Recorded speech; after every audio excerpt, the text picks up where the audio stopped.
ناظرین صاحب، ایک طرف وزیر اعظم لندن پہنچ گئے ہیں اہم مشاورت کے لیے نواز شریف صاحب سے، اور عمران خان صاحب کل کا لانگ مارچ بھی شروع کر رہے ہیں، مگر ساتھ ہی انہوں نے ٹویٹس کر کے مزید ہیٹ بھی بڑھا دی ہے۔ یہ کس طرح سچویشن جاری ہے؟ شاہزیب صاحب دیکھیں، اس وقت صورتحال یہ ہے کہ میں اسلام آباد میں بیٹھا ہوں۔ آپ نے جو سوال کیا ہے، میں اگر اس کا ایک سیدھا سادہ آپ کو ٹو دی پوائنٹ جواب دینا شروع کر دوں تو میرے لیے بھی بڑے مسائل پیدا ہو جائیں گے، آپ کے لیے بھی بڑے مسائل پیدا ہو جائیں گے۔ پرابلم یہ ہے کہ اس وقت سارے ہی حکومت میں ہیں، شہباز شریف بھی حکومت میں ہیں، آصف زرداری بھی حکومت میں ہیں، عمران خان بھی حکومت میں ہیں، مولانا فضل الرحمان بھی حکومت میں ہیں، سارے حکومت میں ہیں۔ اپوزیشن میں تو کوئی بھی نہیں ہے، شاید صرف جماعت اسلامی اپوزیشن میں ہے۔ تو یہ سارے لوگ جو حکومت میں ہیں، تو یہ ہم کوئی اگر صحیح بات کرتے ہیں تو کبھی کوئی ایک ناراض ہو جاتا ہے، کبھی کوئی دوسرا ناراض ہو جاتا ہے، کبھی کوئی تیسرا ناراض ہو جاتا ہے۔ تو یہ بڑے مسائل ہیں، اور بہت سی ڈیولپمنٹس پاکستان میں اب اس وقت ایسی ہو رہی ہیں جن کی آپ کو کہیں سے کوئی اناؤنسمنٹ نظر نہیں آئے گی، کوئی پریس ریلیز نظر نہیں آئے گی۔ تو بس اسی قسم کے فیصلے ہیں، اور کچھ فیصلے جو ہیں وہ ہو سکتا ہے کہ ابھی ان کی اناؤنسمنٹ نہ ہو، کچھ دنوں کے بعد ہو۔ تو عمران خان صاحب جو ہیں وہ ٹویٹس کے ذریعے بہت کچھ اناؤنسمنٹ کیے جا رہے ہیں۔ اب انہوں نے جو ٹویٹس کیے ہیں، آج جو انہوں نے ایک لیٹسٹ ٹویٹ کیا ہے جو کہ آپ نے بتایا بھی ہے، کہ انہوں نے کہا کہ ایک کنٹرول روم کا ذکر کیا ہے اور اس میں ایک اور افسر بھی بیٹھا ہوا تھا، اور میں اس کا بھی نام لوں گا۔ تو یہ عمران خان صاحب جو ہیں وہ یہ تاثر دے رہے ہیں کہ اگر کسی انٹیلیجنس ایجنسی کا کہیں پہ کوئی کنٹرول روم ہے تو مجھے یہ پتہ ہے کہ اس کنٹرول روم میں کتنے بجے سے لے کے کتنے بجے تک کون کون بیٹھا ہوا تھا، اور میں سب جانتا ہوں ان کے بارے میں۔ اور یہ بھی انہوں نے کہہ دیا ہے بیکی اینڈرسن کو ایک انٹرویو میں کہ مجھے تو خبریں اندر سے مل رہی ہیں۔ تو اس کا کیا مطلب ہے؟ اس کا مطلب یہ ہے کہ عمران خان صاحب جو ہیں وہ سیدھا سیدھا یہ اعتراف کر رہے ہیں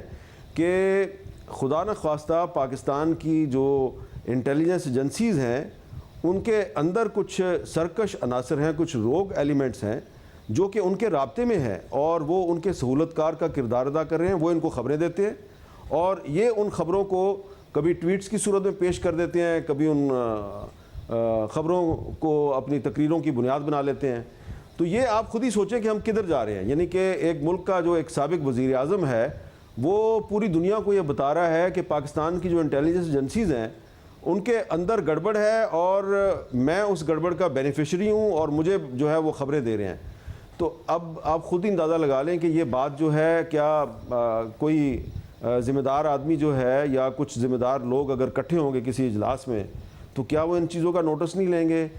چلے وہ عمران خان کے خلاف کارروائی نہ کریں، لیکن وہ اپنے ارد گرد تو لوگوں کو تلاش کریں گے نا کہ یہ کون لوگ ہیں جو عمران خان کو خبریں دے رہے ہیں۔ تو میرا خیال ہے کہ عمران خان صاحب جو ہیں وہ اس وقت از پلینگ ود فائر، آگ کے ساتھ کھیل رہے ہیں۔ یہ اس قسم کے بیانات دے کے اور اس قسم کی ٹویٹس کر کے وہ کسی اور کے لیے نہیں، صرف اپنے لیے مسائل پیدا کر رہے ہیں۔ اور سب، اور ظاہر دونوں باتیں بڑی سنگین ہیں۔ اگر وہ جس پلاننگ کا ذکر کر رہے ہیں ان کے مرڈر کے لیے، یہ بہت زیادہ سنگین بات ہے۔ پھر وہ یہ کہنا کہ مجھے اندر سے اطلاع ملی ہے، ظاہر یہ تحقیق طلب معاملہ بھی ہے حامد میر صاحب، مگر ساتھ میں صدر صاحب تو ایکٹیو ہوئے تھے نا، اور خان صاحب نے تو واضح کہا تھا میں نے شہباز شریف سے بات ہی نہیں کرنی ہے، میں تو بات ہینڈلر سے کروں گا، اور انہوں نے یہ بھی کہا تھا کہ صدر ہماری طرف سے بات کریں گے۔ پھر ملاقاتوں کی خبریں بھی آتی رہیں، پھر یہ ہوا کیا کہ اتنی ہیٹ بڑھ گئی؟ ان ملاقاتوں کا کوئی نتیجہ کیوں نہیں نکل سکا ہے؟ دیکھیں، صرف صدر عارف علوی صاحب جو ہیں وہ عمران خان صاحب کے کانٹیکٹ پرسن نہیں تھے۔ عمران خان صاحب بیک وقت بہت سے لوگوں کو انہوں نے استعمال کیا، بہت سے لوگوں کے ذریعے انہوں نے جو ہینڈلرز ہیں یا اسٹیبلشمنٹ ہے اس کے ساتھ رابطہ قائم کیا ہوا تھا۔ اور اس میں آپ کو یہ بھی بتا دوں کہ یہ بھی ان کی بات غلط ہے کہ میں نے شہباز شریف کے ساتھ بات نہیں کی۔ عمران خان صاحب کے کم از کم 3 جو قریبی ساتھی ہیں ان کی شہباز شریف صاحب کی ایک ٹیم کے ساتھ باقاعدہ مئی کے مہینے میں ملاقاتیں ہوئی تھیں، اور بہت سی چیزیں طے بھی پا گئی تھیں۔ تو یہ عمران خان صاحب یہ بات نہ کریں کہ وہ شہباز شریف کے ساتھ انہوں نے بات نہیں کی، اور شہباز شریف صاحب یہ بات نہ کریں کہ جی میں نے ان کے ساتھ بات نہیں کرنی۔ دونوں نے ایک دوسرے کے ساتھ بات کی مئی کے مہینے میں، لیکن وہ بات چیت جو ہے وہ کسی کنکلوژن تک نہیں پہنچ سکی۔ تو جو عمران خان صاحب ہیں انہوں نے صرف عارف علوی صاحب کے ذریعے اسٹیبلشمنٹ کے ساتھ میل ملاقاتیں نہیں کیں، انہوں نے فیصل واڈا صاحب کو بھی استعمال کیا، اور فیصل واڈا صاحب کے ذریعے انہوں نے بہت سے وعدے بھی کیے، وہ ان میں سے کوئی وعدہ انہوں نے پورا نہیں کیا۔ پھر انہوں نے جو آزاد کشمیر کے وزیر اعظم ہیں سردار تنویر الیاس صاحب، ان کے ذریعے بھی بڑی اہم ملاقاتیں کیں، اور تنویر الیاس صاحب نے ان کے بہاف پہ کچھ کمٹمنٹس بھی دیں، وہ بھی پوری نہیں ہوئیں. اس کے علاوہ بھی کچھ لوگ ہیں وہ بھی تھے اس میں. تو اب عمران خان صاحب جو ہیں وہ اگر یہ کہیں گے کہ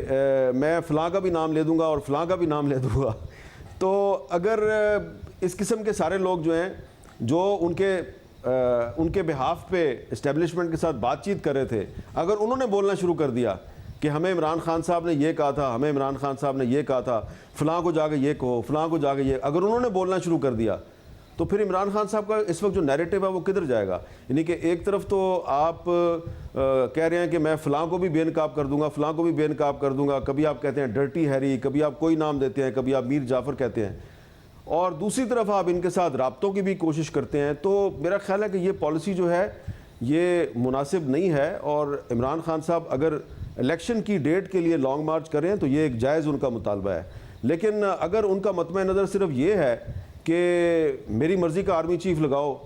ورنہ میں آپ کو چھوڑوں گا نہیں، تو میرا خیال ہے یہ بات تو کوئی نہیں مانے گا. صاحب مجھے یہ بھی بتائے گا، آپ نے ظاہر ہمارے پروگرام میں بتایا تھا کہ خدا نہ خواستہ وائلنس کا بہت زیادہ آپ کو نظر آ رہا ہے ہوتا ہوا جب یہ لانگ مارچ آئے گا، کچھ خطرہ محسوس کر رہے ہیں اس ساری کی ساری صورتحال میں ادارے بھی، اس کے علاوہ کیا ذرائع بتاتے ہیں؟ دیکھیں عمران خان صاحب نے تو خود ہی کہا تھا نا، خود ہی ایک دفعہ نہیں 2 دفعہ کہا تھا انہوں نے کہ میرے قتل کا منصوبہ تیار ہو گیا ہے اور قتل کے منصوبے میں فلاں فلاں لوگ ملوث ہیں. کچھ انہوں نے مسلم لیگ نون کے رہنماؤں کے نام لیے، اور پھر ساتھ میں یہ بھی کہا کہ پھر ملزم جو ہے اس کے بارے میں کہا جائے گا کہ وہ ایک مذہبی جنونی ہے. یہ انہوں نے کہا تھا، حملے سے پہلے کہا تھا. اب حملے کے بعد اگر ایک شخص کو پولیس نے گرفتار کیا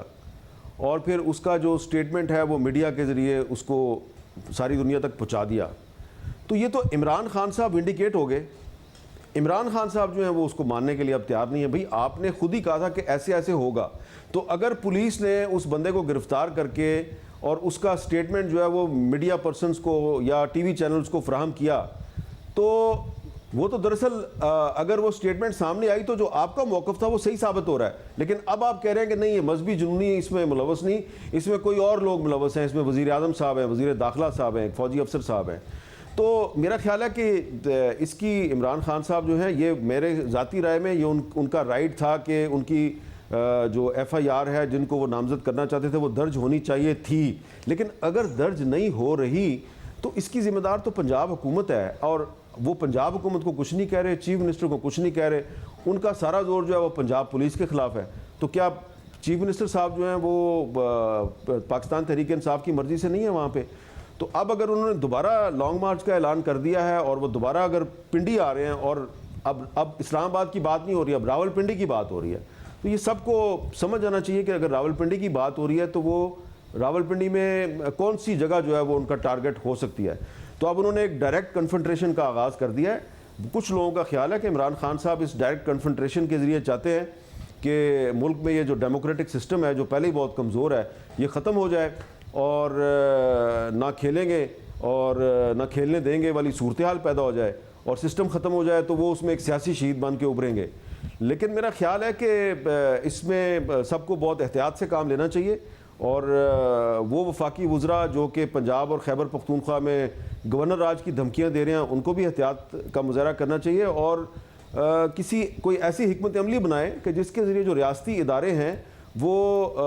آنے والے دنوں میں پنڈی میں اگر کوئی وائلنس ہونے والا ہے اور کوئی بہت بڑا وہاں پہ تماشا لگنے والا ہے تو اس کا قانون کے دائرے کے اندر رہ کے مقابلہ کریں. قانون کے اندر رہ کے آپ بہت سے راستے تلاش کر سکتے ہیں، لیکن اگر آپ کوئی ایکسٹرا کانسٹیٹیوشنل راستہ اختیار کریں گے تو میرا خیال ہے کہ اس کی تو کم از کم میں تو سپورٹ نہیں کر سکتا.